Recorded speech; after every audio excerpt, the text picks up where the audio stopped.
Hey YouTube, MrRampro here. It's been a little while for a video, but I've gotten a couple of knives and I want to just give you guys really good, solid reviews with these knives and give you really like user updates and stuff like that. Instead of initial impressions, I'm trying to get away from that kind of thing.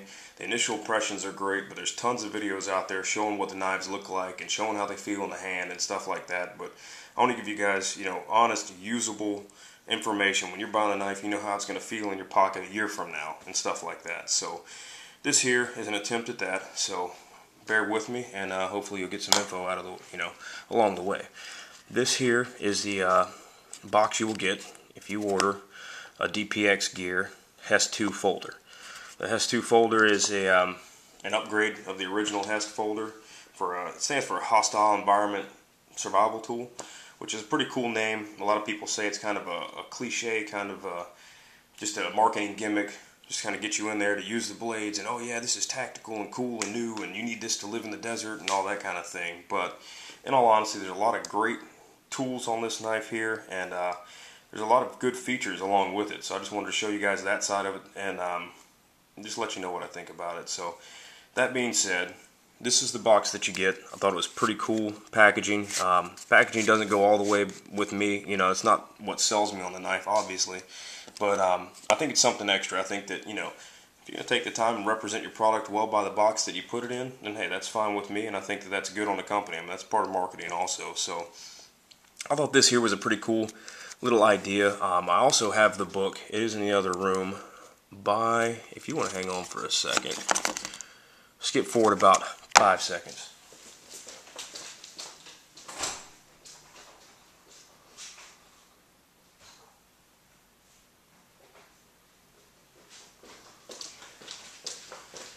Okay, I left it in the other room. Sorry, I guess that was more like 10 seconds or something. I don't know, whatever. Either way, this here is the book. Good night, I'm super close.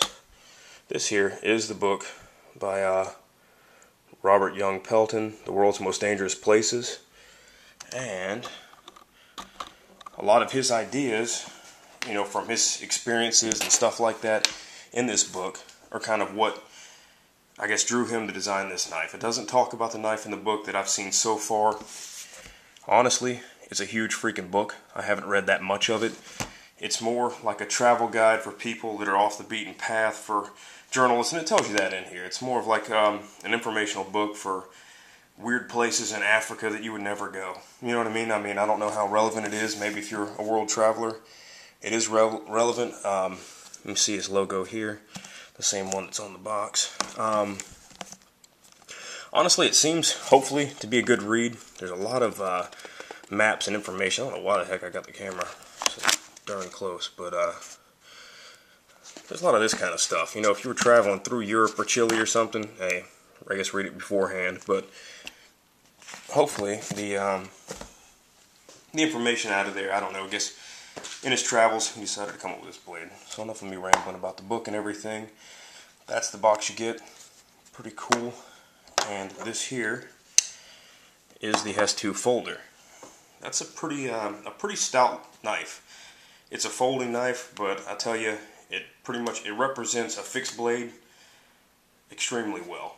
This thing is rock solid as far as I can tell. You really get into it, and it's an extremely well built folder, I do have to say. MSRP on this thing, I think, is probably in the 200s range. I got this for $179. You might be able to do better. I hope you do. That's kind of steep for a blade, but at the same time, you're also getting a titanium frame lock.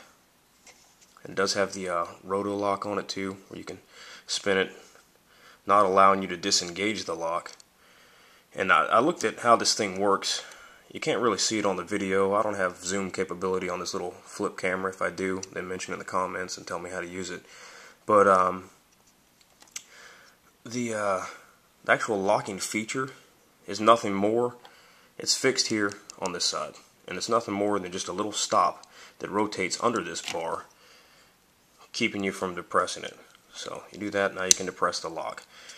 This one here has been used quite a bit. I've had it for about 3 months now. I think I might have mentioned that before. This is my second take on the video too. But I've had it for about 3 months now, and Lockup is pretty good. Initially, it did break in a little bit, but it seems to be sticking here, right at about that area. So you're looking at a number-wise, maybe 45, probably 40%. But really solid. No play whatsoever.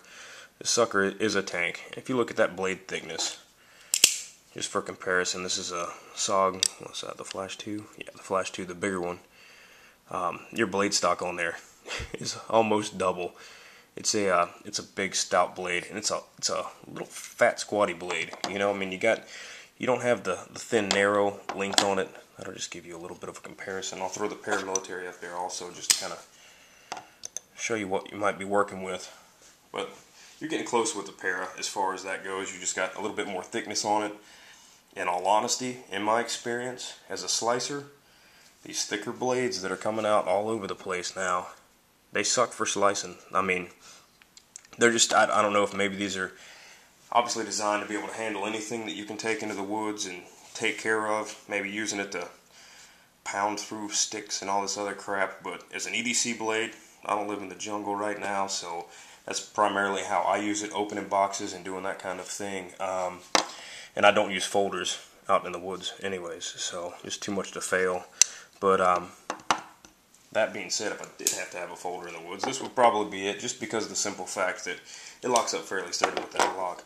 And just the thickness of the blade for EDC task makes it extremely hard to make good slices. I mean, you can get the blade, which is made of D2 steel, by the way.